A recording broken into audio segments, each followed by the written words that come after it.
Salut à tous! Alors, je suis ici avec quelqu'un que vous connaissez déjà un tout petit peu, hein, notre ami Corentin. Salut Corentin, tu vas bien? Salut, ça va bien. Alors, ici, on est où? Alors on est autour du bassin d'un client, Eddy. Donc c'est un grand bassin de 70 mètres cubes, plus ou moins, hein. Donc dur à chiffrer comme c'est une forme biologique. On a refait une filtration ici, et on a, enfin pas refait toute la filtration, on l'a améliorée parce qu'on est en mode pompage, donc très très compliqué de repasser en mode gravitaire. Mais on a bien su faire l'affaire pour avoir une meilleure eau, on va dire. C'est ça.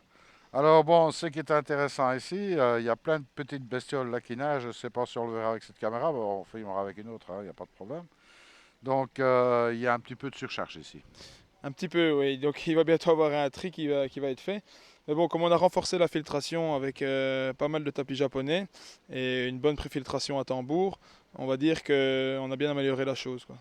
Bon, c'est un bassin qui a déjà quelques années Ouais, d'eau, hein, je veux dire, hein, puisque bon, 25 ans si je me souviens bien. 25 ans, donc c'est pas récent.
Alors, Corentin, ce que je te propose, c'est qu'on aille jeter un petit coup d'œil dans la filtration. Allez, on y va.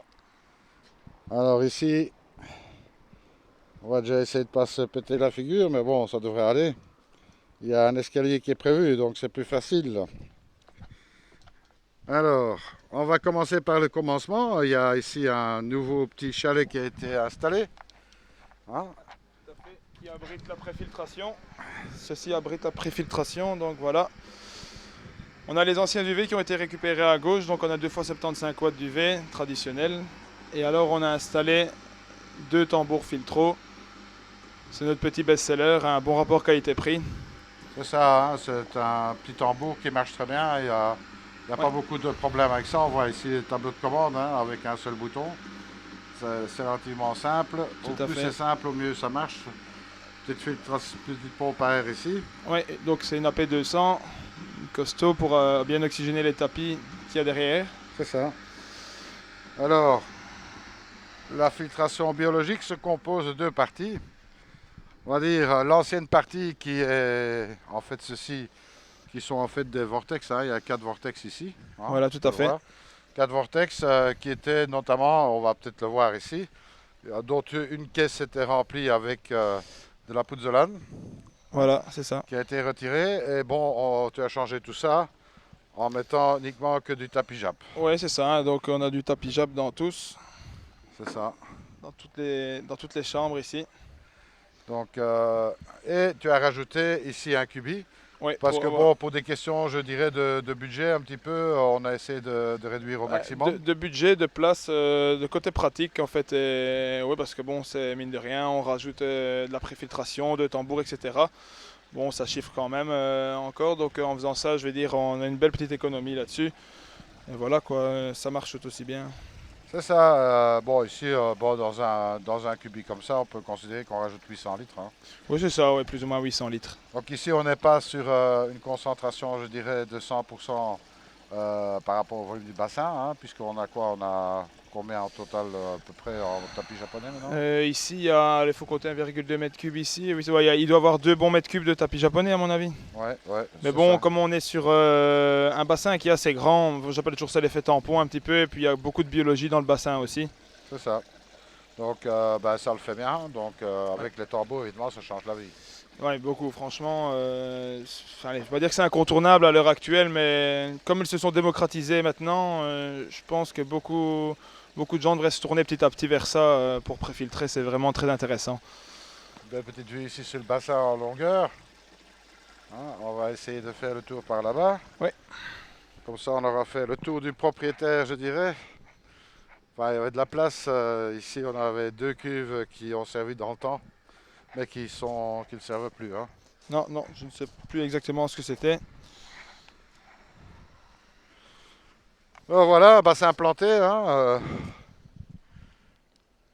ici, avec quelques beaux rochers sur le côté. Bon, c'est une belle pièce d'eau, hein, rien à dire. Bon, à remarquer ici, elle a été faite en PVC, donc c'est remarquable, hein, parce qu'après 25 ans, ça ne fuite toujours pas. Il était bien installé, je pense. Je pense aussi, et puis bon, ça tient la route, donc parfait. Donc encore une installation de Japan Koi qui a permis de clarifier l'eau, parce qu'au départ, l'eau était un petit peu... Bon, je vais pas dire que c'était catastrophique, mais elle était un peu verdâtre, on va ouais, dire. On c'est ça. voyait pas vraiment jusqu'au fond. Maintenant, c'était encore acceptable. Mais bon, ici, je veux dire, ça a été fait il y a exactement 15 jours, je crois, hein, maximum. Donc, on a noté une vraie amélioration dans un court terme, quoi. C'est ça. Eh bien, en tous les cas, on retrouve Japan Koi sur Internet. Hein. Oui, toujours, hein, www.japankoi.be. Et alors, surtout sur Facebook aussi, là où on publie assez souvent. On a du contenu régulièrement. Ouais. Vous pouvez nous suivre là-dessus sans souci. Eh bien, je te remercie en tous les cas, et puis, comme je dis toujours, bah, il faut surtout pas être sage. Surtout pas. Allez, à très bientôt. Salut à tous.